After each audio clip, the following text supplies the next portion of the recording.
Video in my short series on Johann Hari's book, Stolen Focus. As a high school English teacher, it really matters to me that my students, particularly now in the 2020s, understand why paying attention is hard for everyone. And what this video focuses on are some specific strategies we can use to focus better and spend our time the way we want to rather than have it be hijacked. So, one, and these are all difficult, but worth trying. Delete email and as many apps from our phones as possible. You can have them on your iPads, have them on your laptops. But if our phones have all of our social media and email on it, the likelihood of being kind of married to our phones increases. Two, with the apps that we keep, this is so important, schedule beginning and ending times for use each day.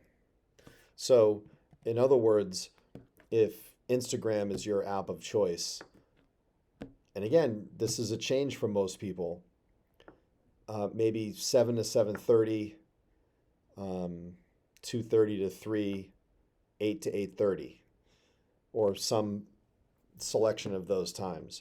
But actually put in your phone. The key is that it's finite, that it's after school and you're waiting for your ride, which is in 90 minutes, and you just doom scroll through Snapchat or Instagram for 90 minutes.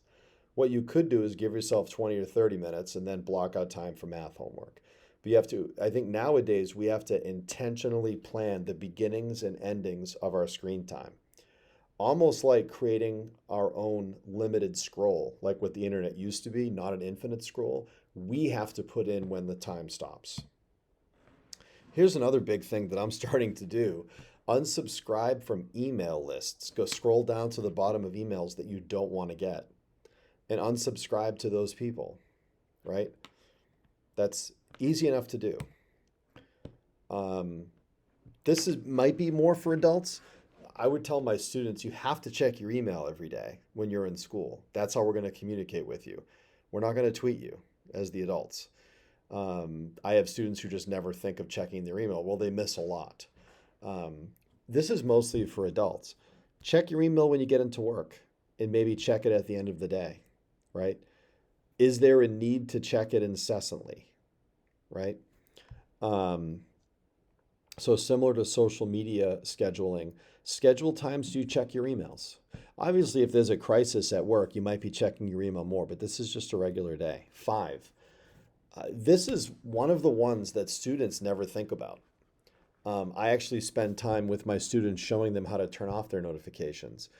We have a one-to-one iPad program at my school. Now, my students read paper books, but in their math and science classes, they're using their iPads because the books are so much cheaper on their iPads.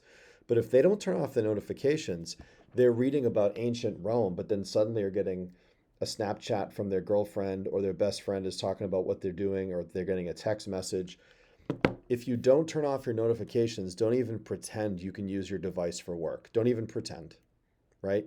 Just go scroll for a while.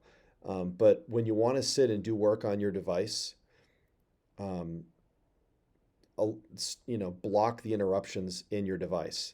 If you don't turn off notifications, it would be like going to a movie and having the person next to you constantly poke you on the shoulder to distract your attention. You can't study that way. Here's something that, on the one hand, isn't my business to tell my students how to eat, but it matters. People in America eat an incredible amount of processed food, and this spikes our sugar, which then leads to a crash, which compromises our ability to pay attention.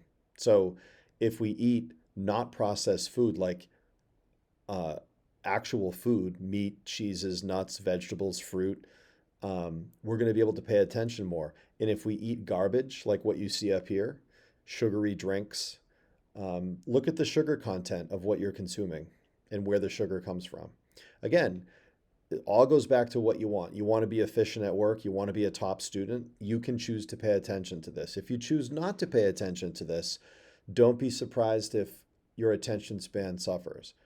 Seven, Engage in some daily physical activity, ideally outside.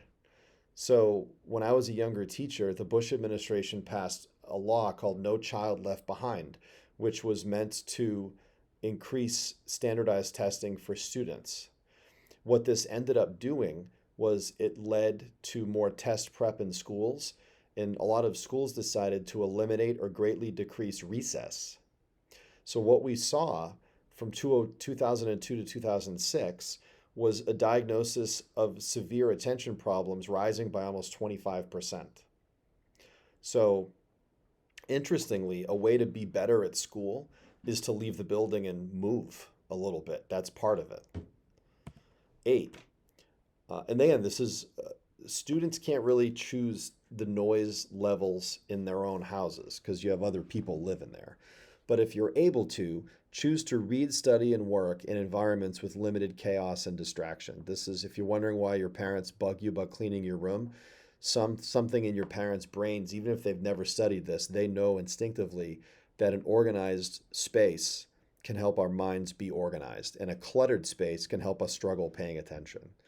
Um, I tell my students to think about the time they have before school starts, maybe a half an hour, maybe a free period, maybe a chunk of lunch, maybe some time between the end of school and when they get picked up. Use that time to at least get your hardest subject of homework done. Go to a study carrel in a library like you see here, you know, and turn off all your notifications, just tunnel vision focus and bang out some work. If you have 2 hours of homework, wouldn't it be great to do that in 2 hours and not 5 hours? So these are some concrete things. And last but not least, because of the world we're in and how devices work and how the internet works, I think it's okay to say this isn't when you struggle paying attention or when I struggle paying attention, let's not beat ourselves up over it. There are forces bigger than ourselves that help make it that way. That's okay to admit. But secondly, this video hopefully shows there are some moves we can make, some choices, hard choices that we can make to greatly increase good habits so we can pay attention longer, read better, think better, write better, interact better, so that we're better workers, better students, and frankly, happier. So hopefully this helps, and good luck.